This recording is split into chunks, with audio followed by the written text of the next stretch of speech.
Okay. And first, I would love you to basically introduce yourself and what it is that you do for those watching. Okay. Uh, Good afternoon. My name is Lourdes Ventura. I am a New York State Supreme Court Justice in Queens County, and I am in the civil term. And what does that mean? That means that I do work on cases that involve torts and personal injury, which that could be accidents resulting from motor vehicle accidents, slip and falls, premises. I also handle labor law cases, workers' compensation, commercial cases, real property cases, foreclosure, contract cases. Wow. I also do a little bit of uncontested matrimonials. I have a lot of conferences and pretrial settlement conferences and also trials. So there's a lot of work to be done and that I do.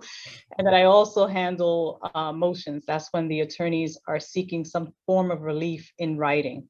And then I have to make a decision on those written motions, those written papers as well.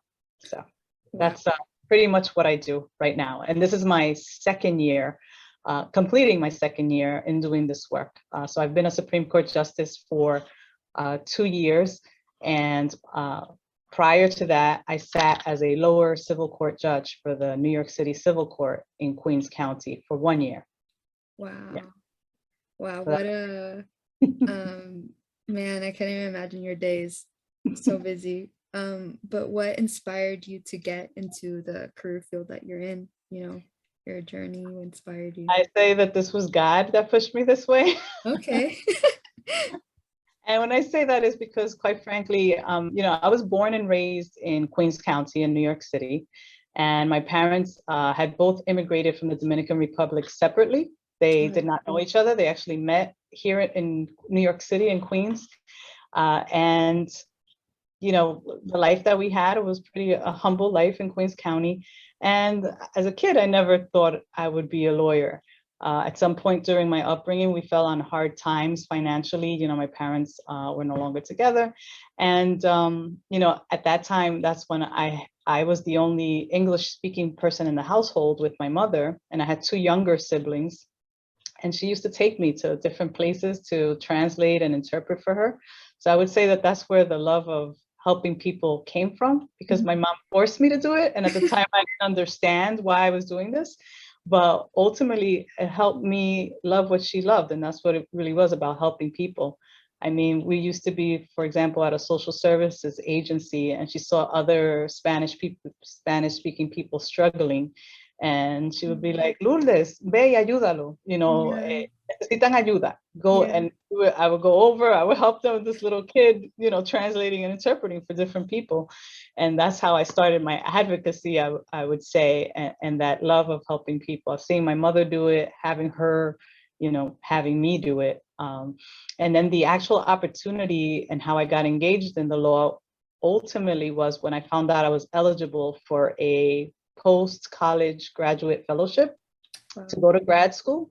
And it was a 4-year fellowship. I had already applied to get my master's in social work, and I had been accepted. And then that was only a 2-year program. So when I found out that I got 4 years of free money to go to graduate school, I found out about the JD-MSW, the law degree combined with the master's of social work at the University of Buffalo. SUNY Buffalo. Wow. And I applied, and here I am. Wow. So that's how I got involved, directly in applying to law school and all that. So it wasn't something that I was interested in, or that it was a dream or anything like that. The funny thing is that when I was maybe a freshman or a sophomore in college, and I was home from college because I was at the University of Buffalo, so I came back to Queens. There was a neighbor that was seeking assistance with her son's case. He had been accused of a crime. His English-speaking lawyer came to their home, and she needed translation. So they contacted me, and that's where I met. I consider him a mentor to this day. I met Gerard Savage, And he always kept in touch with me since that moment in time. So he was with me throughout the process. When I decided to apply for law school, he was there for me. Any questions I had during law school, he was there for me. And that was instrumental, having, you know, and he's the first person that said, you should become a lawyer someday. And I'm like, what is this man talking about? I don't want to be a lawyer. I don't know what that is. I see what he's doing, but I'm not interested like that. So Wow. that's why I said God had a hand in it. Wow. It was like life put you there without deciding. It Yeah. was like you're gonna be this and this is it. Like this is what you're meant to do. It's funny because even in college, I had college work study. I don't know, it's Okay. a program where you get funding from, I believe, the government, but you work it Yes. off at the Yes, I've school. heard. Mhm. So one of my college work study placements was at the law school, because I was completing my undergraduate degree at the University of Buffalo, but they had the law school there. So I actually took a job, a work study job there too. And I remember saying, oh, you think you want to go to law school? No, law school. So it's interesting, you know. I went to high school. I guess I should back it up. I went to high school for pre-architecture and pre-engineering. So Wow. when I applied to college, I applied to the University of Buffalo because they had an architecture program. So that's why I applied to that college. Right. And again, you see, I'm not an architect today. It was like, oh, see, lawyer, that's it. That's funny. Wow. Wow. So, you know, a lot of times you think you have a path, and Yeah, it's not what you think sometimes. exactly. Life never stops surprising you, you know? Yeah. Wow, cool. And um, did you ever imagine that you would successfully reach the position you are in, especially since the field that you are in is a very male-dominated profession, and even especially as a Latina here in the U.S. Like, Right. Again, because it wasn't my dream, I just didn't, I never saw myself as in right? this position until I got into it.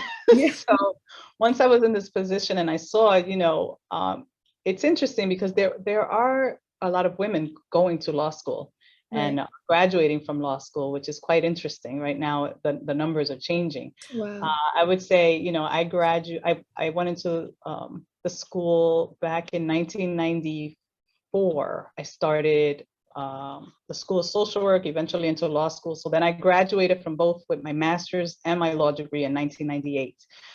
So I would say at that time, my first job was at the Queens County District Attorney's Office. And we had a class of about 27 prosecutors, my entering class.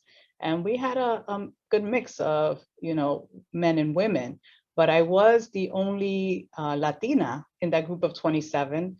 There was also a Latino in that group of 27. So when you say about being Latina, or, you know, woman, you know, yes, you know, you could see, visibly see that there was only a Wow. few of us. Obviously, before I got to that office, there were other Latinos who, you know, eventually became my mentors and also assisted me in that office. But you could see the difference. I mean, I remember one time as a young prosecutor being in the courtroom, getting my cases ready for the day, and an older Caucasian attorney, male, approached me and said, "Hey, you know, hey, sweetie, can you get the prosecutor for me?" And you know, I was taken aback a little. I was new, I was nervous, and I said, "I am the prosecutor."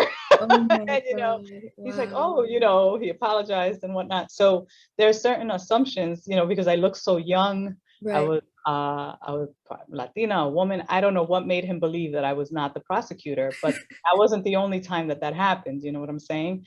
Wow. So those are some of the challenges. So did I ever imagine reaching this point? No. But now that I'm here, I'm not surprised that I'm here. Right. I embrace it Mhm. and I own it. And that's Good. what you have to do once you reach these heights, because the obstacles and the challenges still have not stopped. Even though you get to where you are and you think, oh, that's the top, that's the pinnacle for Judge Ventura, there's still you know, challenges and people that do not necessarily wish you well. And so that's why, you know, of course, years have gone by. I'm more assured, I am more secure in what I feel and the work that I'm doing. You know, I'm not young anymore. So you still look young. I don't feel that insecure, you know, and you know, it's all experience and time, you know. I was an attorney before I became a judge. I practiced for a little over 20 years. So I have practice, I have sufficient practice. So that's why I feel assured of what I'm doing and saying. And if questioned or anyone dares to question it, you know, I have a response or I'll find the response. Right. Yeah, that's like when you build more experience, the more in life you feel more assured, right? Yeah. More confidence. Yes. Yeah. And I would love for you to elaborate more on more of the challenges, since you did talk about that briefly, but more of the challenges that you have experienced throughout your career. I would say, again, looking young, like you just said, oh, but you are young, right? So even when I was trying to become a judge, that was one of the challenges. Why do you want to become a judge? You look so young, you know, but I'm like, I have a lot of experience. I might look young. So what I did was, one of the things I did, plans of actions, because you got to think, okay, how am I going to achieve this goal? Somebody put it in my head, you'll make a good judge someday. So I'm like, okay, let's go with that. Someone believes I could be a good judge, judge someday, and a good one. Yeah. So what I do, I stopped dyeing my hair, right? So I have, seriously, you know, these are one of the things I did, and they've grown in beautifully, my grays. Yes. A lot of times I'm asked if it's highlights. And I'm like, yeah, God-given natural highlights. Yes, they are. But it's like you're trying, and then people are like, oh, you're dyeing it, aren't you? Wait, no. So, you know, little things like that, because people believe, you know, that maybe, oh, she's too young, or maybe she's going to be inexperienced, or, you know, sometimes I used to walk into a room because I was the attorney who was going to handle a deposition. A deposition is when you're going to take testimony of a witness before trial. And I would walk in with my little rolly bag, and the questions that I would be asked is, you know, are you the court reporter? Are you the interpreter? Are you on this case? Are you the witness? They would ask me, one time they asked me all these questions, and it was other women who asked me these questions on one occasion. Ultimately, I said, no, I'm the attorney. And I'm one of the attorneys on the case, and I'm actually questioning a witness today.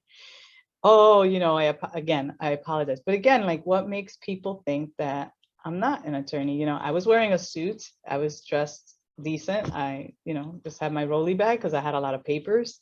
I didn't want to carry it on my shoulder. So those kinds of obstacles, because people have certain stereotypes or view of what you're supposed to look like to be an attorney. And sometimes when they see like maybe a young pretty girl, right, walk in the room, you know, which I'm pretty sure that was your case. And they're like, oh, thank you.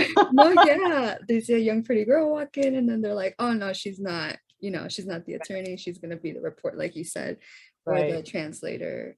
Yeah, sometimes walking into the room too, looking like that, looking young and you know, naive. Sometimes worked to my advantage, because let's say, you know, we're at a deposition, you know, they're asking questions, and you know, they think that I'm not going to rise up or catch something, a nuance. Yeah. They think they're asking a question in a certain way that they're gonna get over my head. And then when I come out and I start asking, they're like, oh, wait a minute.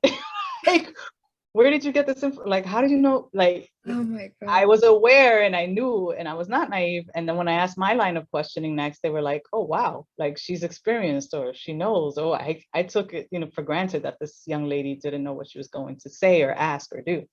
So sometimes it was to my advantage, but yeah, pros and cons, definitely. Yeah, pros and cons. Yeah, I was actually president of the Queens County Women's Bar Association in 2015 for 1 year. At that time, the organization had existed for 81 years, and I was the first Latina president of that organization. Wow. I don't know if you know Geraldine Ferraro, but I know she was a candidate for high office many years ago. She is no longer with us, but she is a past president of the Queens County Women's Bar Association. And I love that association because we are women, over 200 members here in Queens County, women lawyers, judges, law students. And, it's, getting more and more diverse as time goes on, but we are a support network and for, women who are practicing in the field, who aspire to practice in the field, as a solo, and then there's women that are in different roles. Some, like I said, are judges, but then the attorneys, they can be solo practitioners, they can be working in government, they can be working in firms. So if you need advice or help on an issue or something, you can easily contact one of the women in the group and say, hey, I'm confronting this issue. I haven't dealt with it before. Have you practiced in this area of law? And you can exchange ideas. So it's wonderful to be associated with organizations like that you can find some comfort. And whenever you feel insecure or don't have the answer, there's another woman that can assist you with those questions, so that it's helpful. Yeah, and I'm also past president of the Latino Lawyers Association of Queens County, and I was president back in 2004 for 2 years. Wow, that's amazing. Yes. Wow. And how has being a member of the Dominican diaspora shaped your experiences and identity in the US? Well, las tradiciones, la cultura, los valores, culture, tradition, values definitely have shaped, again, just having my mother who kept insisting, you have to help others.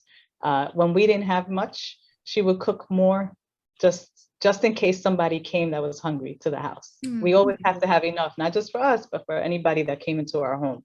Those types of things, those type of values and traditions. Learning Spanish so I could keep in contact with my family in the Dominican Republic. Even though I was born and raised in the United States, my parents still wanted me to have the ability to communicate with the people they left behind in the Dominican Republic. So as a child, I didn't travel much to DR because we didn't have those financial resources to do that. Right. But, when I had attained my first job at the DA's office as a lawyer, at some point during that job, I took a 3-week vacation and I took my mom back. She hadn't been back in over 20 years to her country. Wow. And that was the first time we had been back in a long time. And we went all over the country because my mother taught me Spanish, taught me to eat the food, taught me all the things I did. I was able to interact and do well in the Dominican Republic. And then here in the United States, when people go travel to DR, they come back, oh, your people are so hospitable. They're so nice. They're this and that. They remind me a lot of you. You're so humble. You're so this. And it's like I'm both. Right. And what's is that I always say, I'm American because I was born and raised here, but I also say I'm Dominican. I've always said that because my parents are Dominican and my grandparents. But just this past year, I attained my dual citizenship with the Dominican Republic. So now I'm a dual because I had the right, as being a child of parents who were born in the Dominican Republic, to have the citizenship right as well. So I feel like that completed, for me, was a full circle. Wow. Now I'm a US and a Dominican citizen. And I think that's important just for me, for my identity. I've always said I was, and now it's on paper that I am. Wow. And I love both countries, United States I'm loyal to as well, and I love the Dominican Republic and the family that I still have there and I still keep in touch with. Wow, that's awesome. It's like you should never forget where your roots come from, and I hope to visit the DR one day. I'm dying to go. Yeah. What is your background? Where do you live? I'm half Colombian. Okay. My mom's from Bogota. Oh, okay. And my dad who raised me, he's Venezuelan. Okay. So I grew up with both, but like my biological father's from the Middle East. So wow. I have like all those. What a mix. Yeah. But I'm like similar in the sense that I grew up here in America, but my parents taught me Spanish growing up. So I thank them to keep that language instilled in me.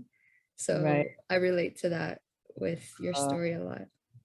That reminds me, your background reminds me of a famous singer, Shakira. Yeah, yeah. I grew up loving Shakira. I love Her Shakira. amazing Colombian, I think she's Lebanese. Lebanese, yes. Yes, yeah, her Yes. background's amazing. I love her music too. Yes. Yeah, yeah, Definitely a favorite. great. That's great.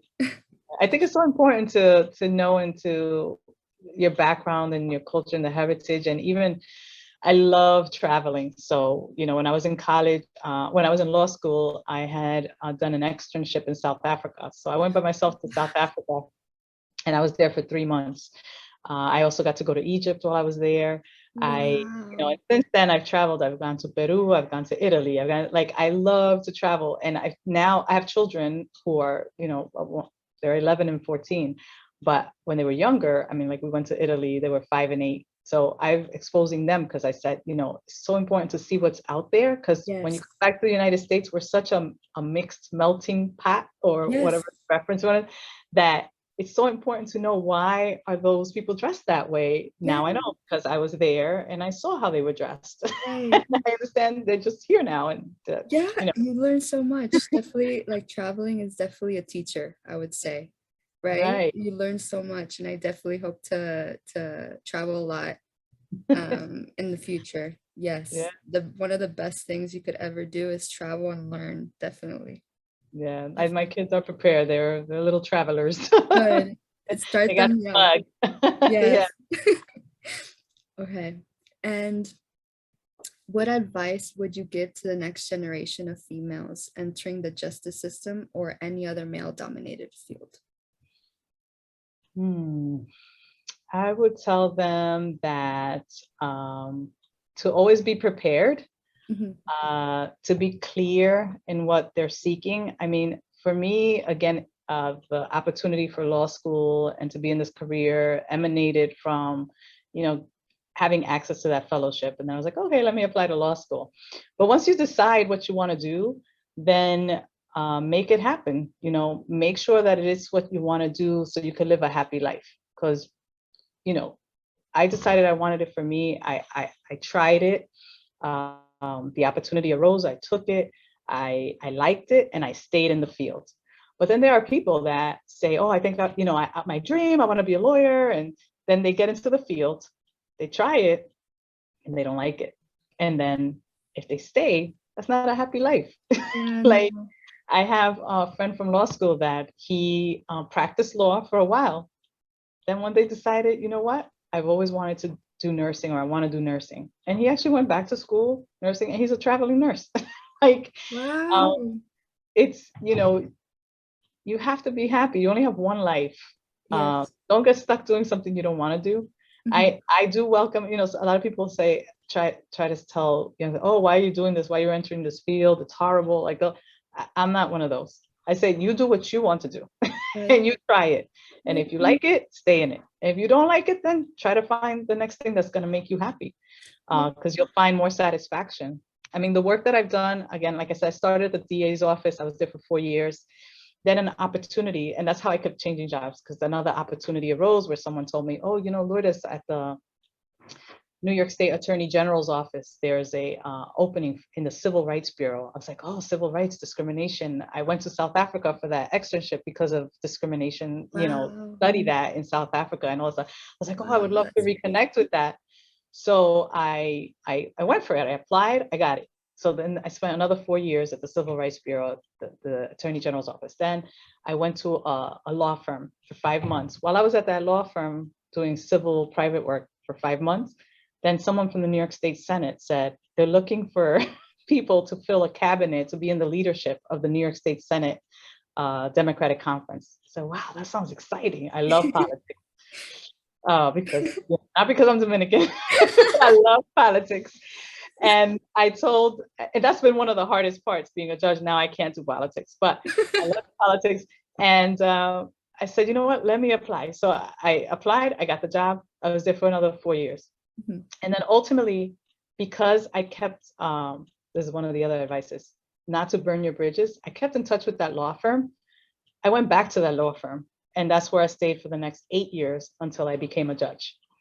So that was my 20 years. So I have a diverse background. So if you are interested in the law, there are a lot of people that go to one job, let's say the DA's office, and they'll stay there, they'll be career prosecutors for the rest of their lives. But then there's people like me that take chances and then jump into different other positions. Opportunities came up and I was like, okay, I'll apply. Okay, I'll apply. Yeah. But because of that, now I have criminal background, I have civil background in discrimination, I have civil defense in torts and accidents. I worked in the New York State Senate, so I know how laws are made and legislation. Like I have such a good background that now on the bench, it has assisted me as a judge in handling cases because I've had so much variety already in my own practice. I do not know everything, and I don't even try to say that I know everything. Even within my own world of the work that I did, if I have a question, I always, do some research and I try to find the answers and stuff like that.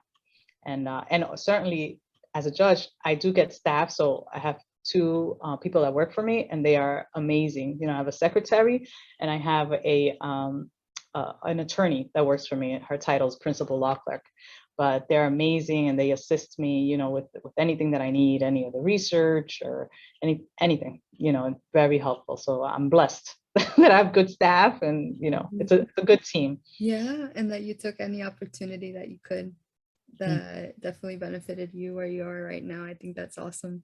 Yes. And what unique contributions do women bring to the justice system? Also, being a Latina in the justice system, what contributions does that bring in? I think first and foremost, when let's say I have my courtroom and pre-COVID, it used to be open, anybody can walk in. I used to handle a lot of cases in person, in lower civil court and then in Supreme Court. And, when they come in and the first thing they see is a woman on the bench, they're like, oh, wow, there's a female judge, amazing. Then they see, oh, she might be a person of color, which is, they don't know, but they might assume it and whatnot. That I think helps certain people, feel comfort in a way. When a litigant comes in and they don't speak the English, we have translators of all languages. I mean, Queens County is one of the most diverse counties for languages. I mean, I think we have over 150 spoken languages, different languages. We might be the most diverse in the nation, from what I've read and been told. So we have a variety of translators, that are available via the phone. But I do know another language, Spanish. So when a litigant comes in and they're not understanding and maybe the people around me can't communicate with them, I speak to them in Spanish and say, just wait one moment, espera un momento, le vamos a buscar un intérprete. So then even when they hear that, they're like, oh, she speaks Spanish. Familiar, it's like, it just gives you a sort of comfort, like, and I want to make people feel, not just Latinos, just anybody that comes into my courtroom, that you're going to be treated fairly. You're going to be treated with respect. So as a female judge in the courtroom, I think what women bring to the courtroom is, patience. Not that a man doesn't, but I know I do. I have a lot of patience. Yes. My perspective might be a little different. My women's intuition kicks in. My time management, because I deal with a lot. I not only am I a judge that's working at work with a lot of different tasks and things to do, I also am a mother, so I have to handle my kids, anything that happens during the day. I have to be available on the phone, God forbid anything happens. I do all extracurricular activities. Like I'm on the board of the Latino Judges Association here in the state of New York. I'm active with the Supreme Court Judges Association for the city of New York. I'm active in all these different associations. So my relationships with that did not end just because, I became a judge. I'm committed to the community, to my work. And so I think our contributions are plenty, in the court system, in the justice system. And as a Latina, again, just even the visibility representing my community, in Queens County, there's at least 28% Latino population.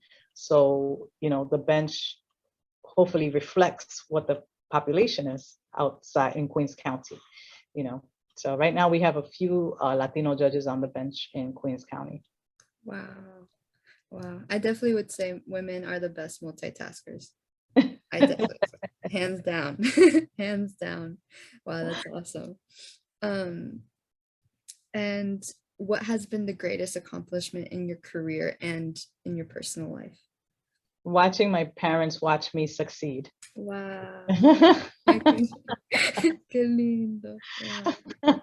Because you know, they each came to the United States alone with dreams and aspirations, and you know, they both worked as hard as they could. Mhm. My mom came from the Dominican Republic with an 8th grade education, Wow. and somehow she has this daughter that's a judge, and she has a son that's now a retired NYPD sergeant, and she has another daughter who's you know, at a school, a bilingual guidance counselor. She's in our community where we grew up in Corona. That's where she's a guidance counselor, which is amazing. So my mother, with the limited English she had, the limited education, you know, I always used to see her reading the Bible and reading, and you know, and when I math, she would teach me by getting the fruits and saying, you know, 2 plus 2 is 4, and she would make the best. So her seeing me get to where I am is reflective of what she's done Mhm. with what she had. And the same thing with my dad. You know, my dad was a police officer in the Dominican Republic when he came here to the United States, and that was during war and strife in the Dominican Republic in 1960. Around that time, 65, he became a cop, and he came here in 69. But just them seeing me, and then when he came here, he was a cab driver. He worked at factories. You know, he did all the things that he could do to try to make ends meet. So when I had my induction, when I was sworn in as a judge, I didn't do it in the courthouse. I did it in Queensborough Hall, and I did it there because my first interaction with the legal system was when there was a housing proceeding against my mom when I was young, and she took me to court because she doesn't speak the language, and that was the first time I went to it happened to be in Borough Hall. It was housing court in Borough Hall. Since then it's moved. Now, you know, it's in another building, housing court, but back then it was there. So I went right back to the place where I went to housing court. That's where I had my induction. They had a beautiful atrium now. So I had my induction. So to have my mother walk through those doors again, to see me sworn in as a judge, and that was full circle, another full circle moment for me. And another time was I was honored March of 2020, right when the pandemic hit. I was honored for International Women's Day in the Dominican Republic at El Palacio Nacional, the National Palace. That's our equivalent of the White House. And the president at that time was giving the awards to 13 women. And I was one of them. I was the only one from outside the country that got this award that year. And I flew my parents in. So they were at the Palacio Nacional with me. And I said, really, this is for them. It's for them because of all the sacrifices, and they had to, I wanted them to go to the White House so they could see, you know, and, you know, meet everyone. They met the vice president at that time. They met, you know, they were mingling. It was just amazing to have them there with me and for me to give them that. And then just in my, so personally and career-wise, that fulfilled that. But also when I was president of the Latino Lawyers Association, I helped restart a program called Street Law en Español, which is like a know your rights session for the community. The lawyers and students come up and they go out to the community and give presentations on labor law, labor like rights, housing rights, and different types of rights. And to this day, that program still continues. So I was happy that I was able to do that with Jose Perez, who's with Latino Justice now. He created it as a student at St. John's, but then when I became president of Latino Lawyers, I knew him from work because we worked together. And he's like, hey, I started this program when I was a student way back when. What do you think? Let's do it. So we restarted it, we renamed it, and it's still in effect today, helping the community. So I'm proud about that too. Wow, yes. That's awesome. Wow, I can't even, it's beautiful accomplishments. Thank you. And that I get to mentor students now. So every summer I do have students that, and even throughout the school year, I have students that are interning for me. So now it's a little easier because it's virtual. At some point, hopefully we'll get that they can come into the courthouse, because that's really great experience being in the courthouse with the judge. Yeah.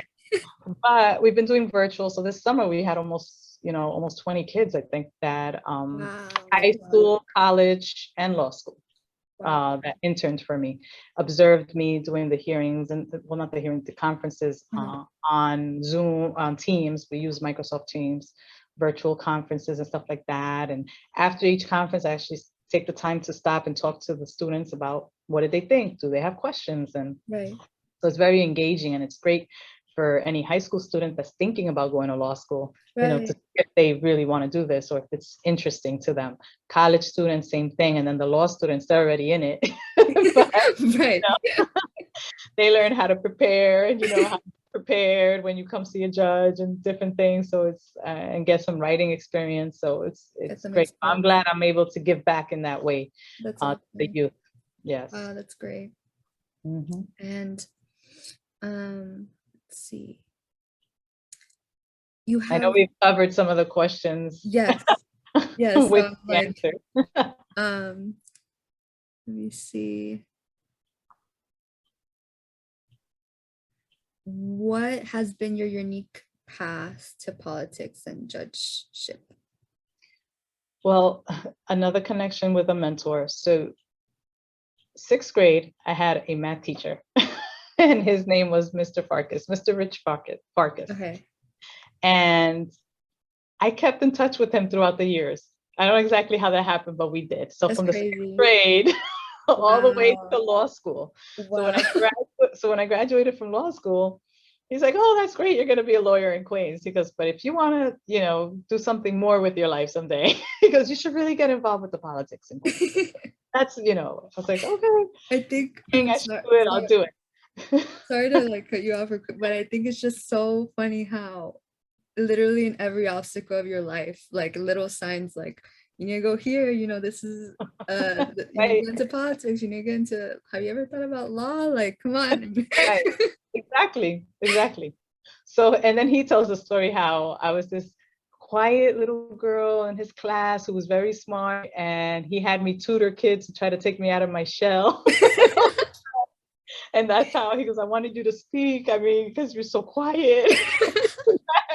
And that's how he took interest in me. So it was funny. So he was a teacher at that time. I think he was like a rather new teacher in math.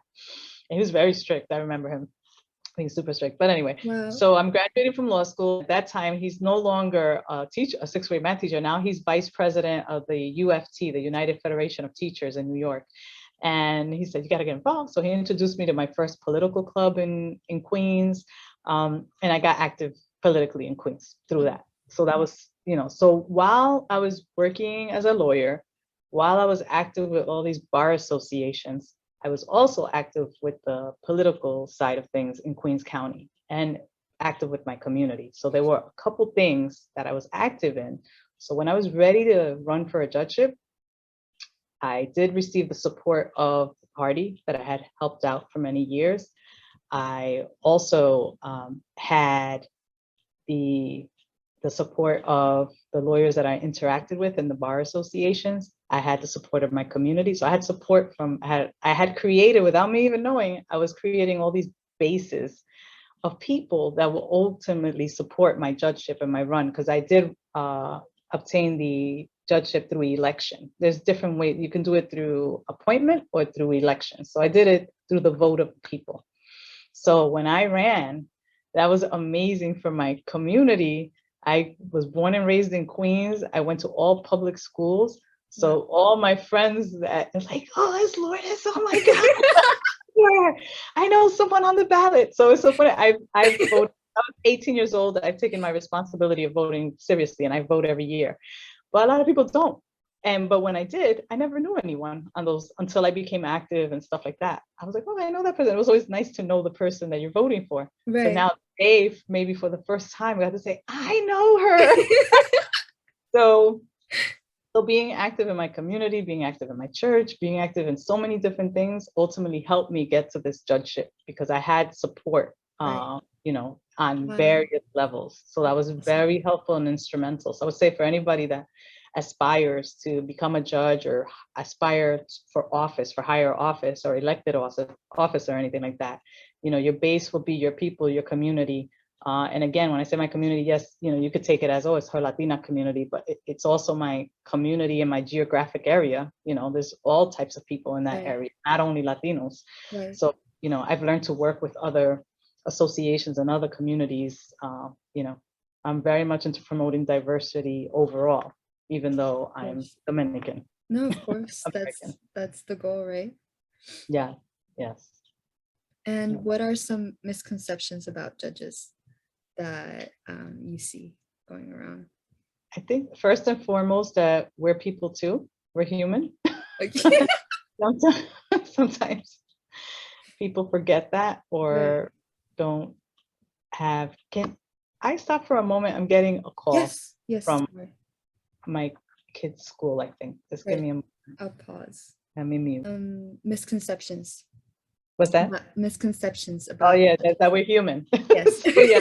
So people forget that we're human sometimes, but yes, we are definitely human, and we encounter people every day, and you know, we do have to make a decision, and on all their cases and their matters. I personally, you know, feel and hope that I am fair and I am just. A lot of times people, you know, won't walk away happy because there's a decision either for or against them, you know, but it's not because, you know, I didn't consider their case and I didn't consider the facts. I try to consider everything that's given to me, both sides of the story. If I'm giving two sides of the story, I take the law, I apply the law to every situation and the facts and see how it applies. And then ultimately, you know, I have to make a decision, and that can be that can be difficult. You have to live as a judge. You have to live with your decision.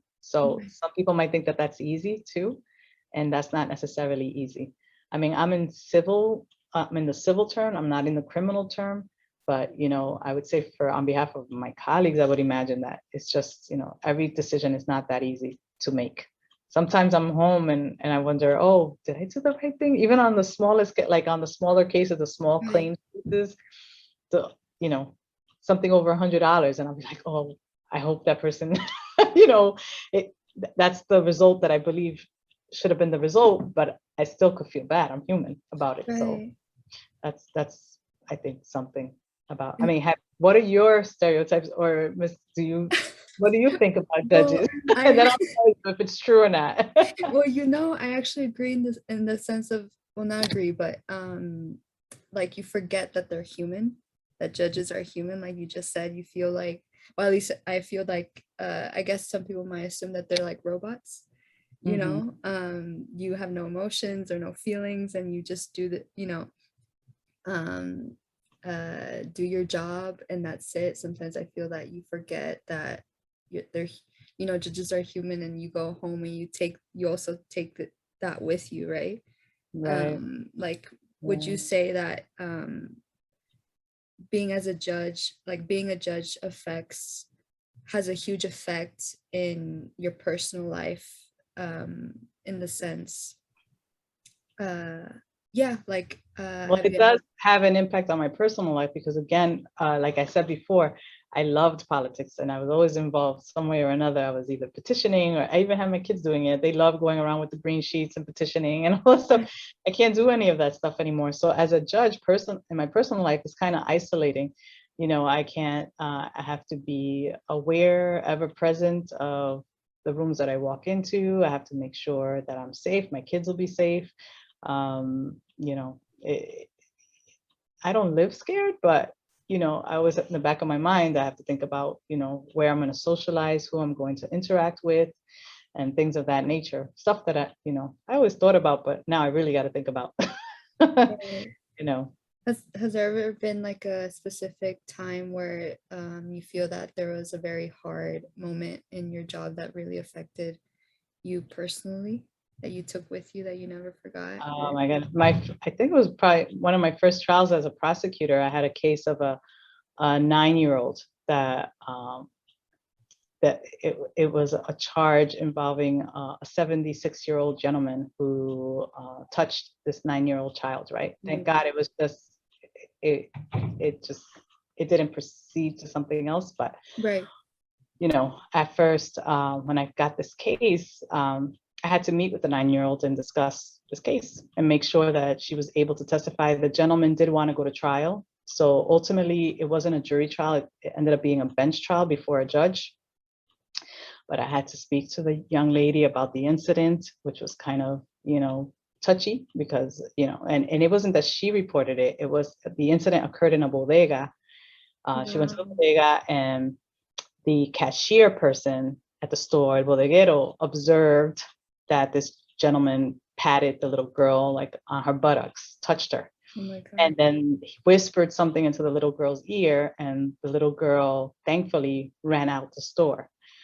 So when I was asking her about that incident, you know, it was a little touchy. Her mom, you know, was there, and I asked her, you know, what was it that this person whispered into your ear? And the gentleman had asked her to go upstairs with him, but she chose to run.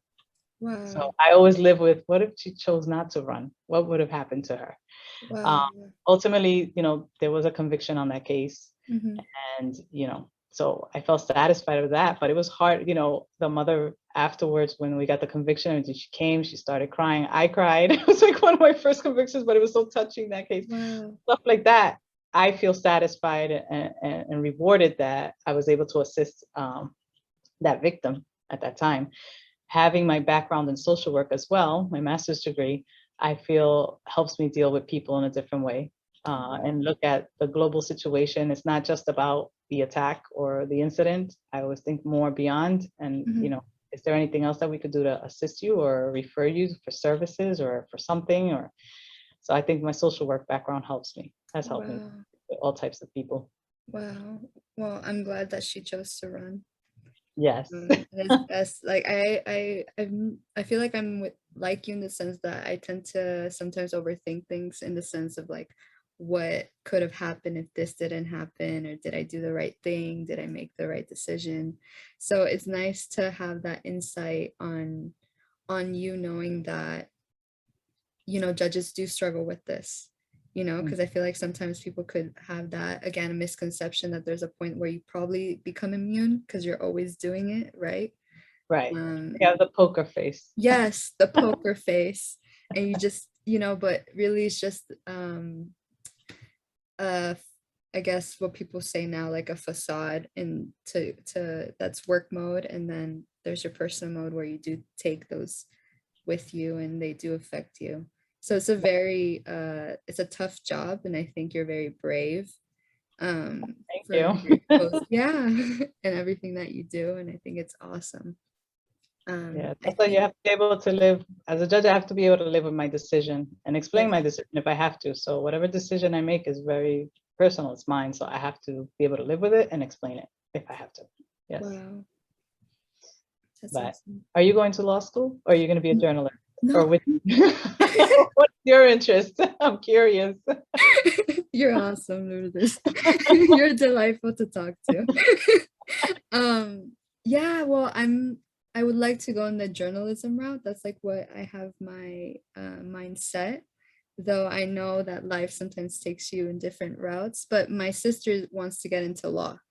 Oh, okay. Yeah, so So definitely you could refer her this way, you know, and we'd be happy to speak to her if she yeah, has any questions or anything like that. for Yes. sure. She's working at a law firm right now. Oh, good for her. Yeah, so She's in college or law school? yes, college, but Okay. it's kind of, I guess, in similar in your case, she never really thought about going into law, but they're like asking her, do you want to do law? Have you ever thought about doing law? I think you'd be good. Like, and she's like, well, I've never Okay. really wanted this. Like, I don't know, but I'm like, I think you'd be good at it. So I definitely think she would be awesome at it. So it looks like she might go into that route. Not sure exactly like what specific um route in that case, but I do know she's very interested in that. So Okay. yeah, that's that. I think